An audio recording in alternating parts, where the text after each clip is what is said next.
عورت۔ ایک پیاسا مسافر کنویں کے پاس پہنچا تو وہاں ایک عورت پانی بھر رہی تھی۔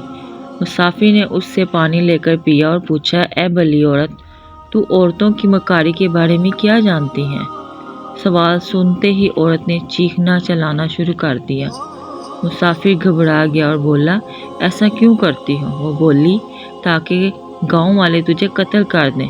تو نے مجھے تکلیف دی ہے۔ مسافر گھبرا گیا اور ہاتھ جوڑ کر بولا، مجھے معاف کر دو، تم تو بہت اچھی اور رحم دل اور شریف لگتی ہو۔ عورت نے اس کی بات سنی اور جلدی سے پانی کا گھڑا اپنے اوپر انڈیل کر خود کو تتر بتر کر لیا۔ اتنے میں گاؤں والے آ گئے۔ انہیں عورت نے بتایا کہ میں کنویں میں گر گئی تھی، اس نیک آدمی نے مجھے بچایا ہے۔ گاؤں والوں نے مسافر کا شکریہ ادا کیا اور اس کی جوانمردی کا تذکرہ کرنے لگے۔